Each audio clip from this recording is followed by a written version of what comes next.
Hello and welcome to Health Talk. I'm Dr. Manny. Imagine going to a movie theater as a young kid and having a panic attack, then struggling through your life, eventually dropping out of college because you can't function properly.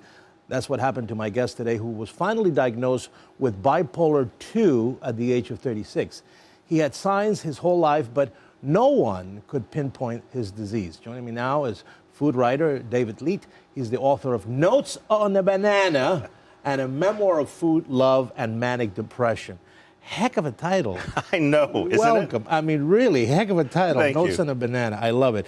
All right, this is a very significant topic because millions of people suffer with certain different degrees of mental health challenges. You know, in my family, you know, I have a long history of it.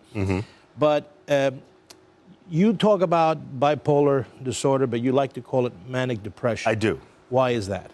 Well, being a writer, I like specificity. Right. And I think that really captured and captures what I go through. Right. The depressions that I have and the manias, which are hypomanias. They're not as high as bipolar 1, Right. but they're definitely, you know, a manic. Where you say bipolarity, it's like between what? Between what and What what? are the two poles? Right. You know, so it's People very don't realize the difference. So, okay, so manic depression describes a lot of things much better. And, of course, type 2, what you describe, is that the manic phase is not as hyperactive. Exactly. There's no psychoses in that. It's not as hyperactive. It's not as loud and big and frightening as bipolar 1. But the depressions can be really as devastating. All right. So, and this I know out of personal experience. Let's talk about medication. Sure.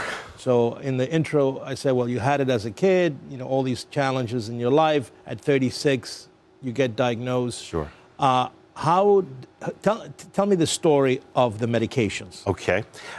We didn't know what was going on, so I was put on antidepressants and Right. anti-anxiety drugs for about 6 months. None of them were working. When you have an SSRI like a Prozac or something, and when you have manic depression, it can really ramp up the mania. Right. So we kind of figured out at one point that when I was 36 that it was manic depression.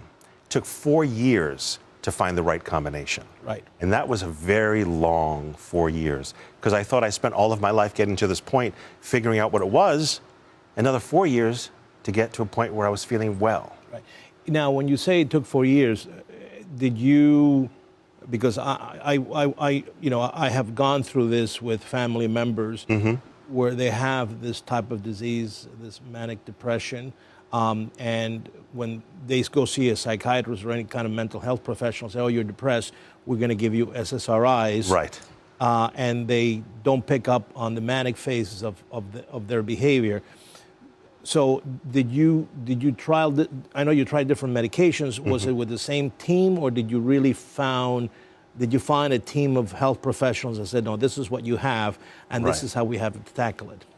I did finally find a doctor who diagnosed it, and that's when I started medication proper for manic depression. But the thing was, it took, I think, 4 or 5 doctors after that to be able to find the right doctor, because what I realized was I had to become my own health advocate, my own healthcare advocate, and so it was keeping really detailed journals and very accurate journals of my moods, the side effects, the medications I was on, when I was being changed, what was going on. And and I never hesitated to fire a doctor.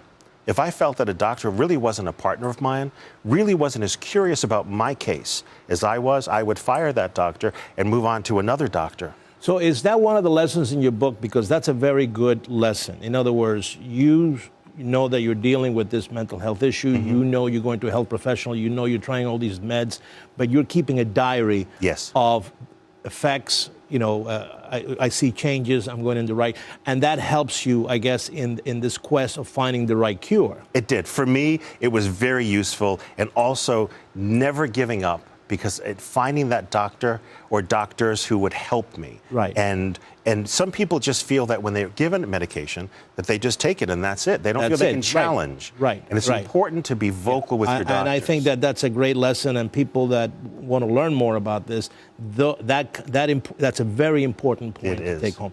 Talk to me about alternatives. Sure. There are a lot of things you can do that sort of, it won't cure manic depression clearly, but it'll ameliorate some of the problems. Sleep is the great reset button for me. I go to bed about the same time, wake up about the same time, and that allows me to just sort of reset some things. Right. Although you may not know from looking at me, but diet is also really important. Pasture-raised proteins, a lot of vegetables, a lot of greens, not so many fruits, no sugars, no caffeine, no junk food, because those can really ramp you up. Right. Some exercise, walking, just getting some endorphins going through your body, that really does help. Right.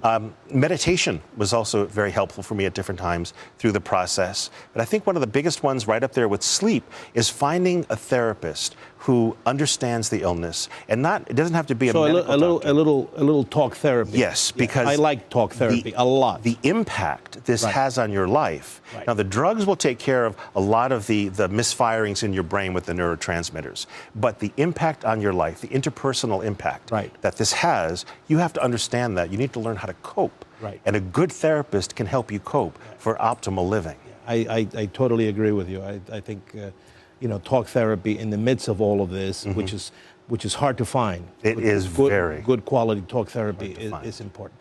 All right. So where can people get more information on your book? If any bookstore will have it, Barnes & Noble, online, Amazon, my website too. If they go to Leech Culinaria. Notes on a Banana. Heck of a title. I love it. All right. Well, thank you so much for being here. Great information. It was a pleasure. And important topic. And if you have a health question, tweet me at Dr. Manny on Fox. Until next time, I'm Dr. Manny.